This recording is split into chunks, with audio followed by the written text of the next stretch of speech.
Prime Minister of Bangladesh and one of the tallest leaders of the South Asian country, Sheikh Hasina, is set to make her first public appearance after her government was toppled in the aftermath of a student-led uprising, after which Sheikh Hasina had to escape her country and take refuge in India. And the event is set to take place on August 5 at the Foreign Correspondents Club of New Delhi. But the event, which has just been announced, is already creating ripples in the neighboring Bangladesh as well. And in fact, the State Minister of Foreign Affairs of Bangladesh, Shama Obaid Islam, has said that New Delhi needs to clarify whether or not it supports the event. Now, speaking to reporters in Dhaka, Islam has said that Bangladesh wants to maintain a forward-looking relationship with India and that the country does not want to damage it, and also said that she firmly believes that even New Delhi does not want the same. She further said that India needs to clarify whether or not it is supporting the event. Responding to questions from Dhaka-based journalists, the State Minister for Foreign Affairs of Bangladesh further noted that the Indian government is not organizing the event and said that if the Bangladeshi government feels that it is necessary, diplomatic communication will be established with New Delhi according to the circumstances. Islam further said that Bangladesh has repeatedly, in writing and also verbally, communicated to New Delhi that Dhaka does not want fugitives or convicted individuals to use Indian soil for political activities that can destabilize Bangladesh. In fact, she noted that Bangladeshi officials have had very cordial meetings with the new Indian High Commissioner to Dhaka, Dinesh Trivedi, who incidentally met the Foreign Affairs Advisor to Bangladeshi Prime Minister Tariq Rahman on Monday. In fact, it is understood that during the meeting with Trivedi, Kabir has communicated to Trivedi that Bangladesh would not want Indian soil to be used by fugitives or convicted individuals for political activities that can destabilize Bangladesh. However, it is understood that the Indian High Commissioner to Bangladesh, Dinesh Trivedi,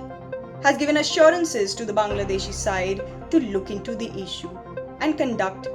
relevant inquiries if required. However, the State Minister for Foreign Affairs of Bangladesh also struck a cordial note stating that Bangladesh wants to strengthen its relationship with India, and also noted that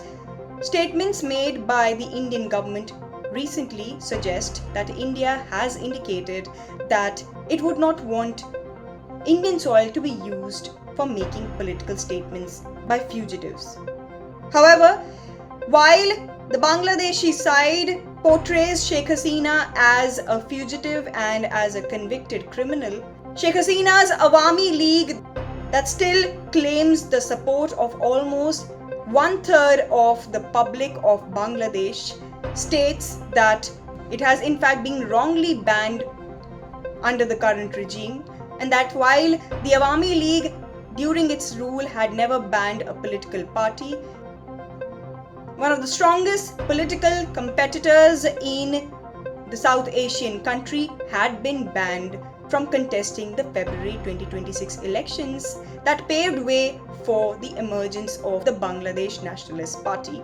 led by Tariq Rahman, son of another former Prime Minister of Bangladesh, Khaleda Zia. In fact, Sheikh Hasina, who had once formed the International Crimes Tribunal to undertake criminal proceedings against those who had committed human rights violations during the 1971 Liberation War, has now been sentenced to death by the same International Crimes Tribunal in Bangladesh in a verdict that has been strongly contested by Hasina and her aides.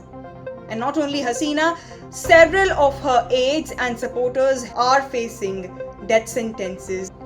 in Bangladesh, with hundreds of her aides and supporters languishing in Bangladeshi jails with no support at all.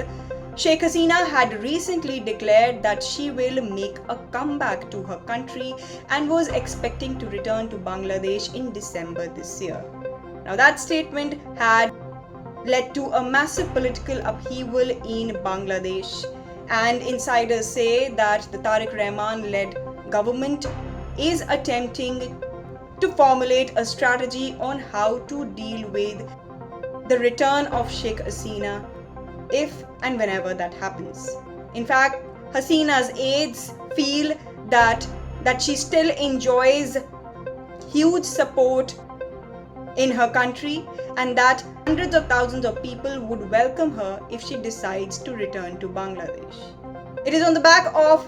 this confidence that Sheikh Hasina has made this bold declaration to return to Bangladesh, even as she had made it clear in a recent interview that she may also be killed or arrested if she chooses to return to Bangladesh. In fact,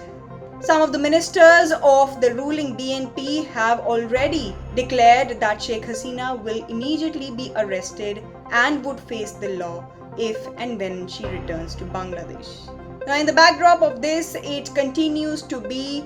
seen how the August 5 event is processed within the Bangladeshi diplomatic circles and whether or not it leads to any diplomatic communication between New Delhi and Dhaka as of now. Reporting from New Delhi, this is Shikha Salaria for India Abroad.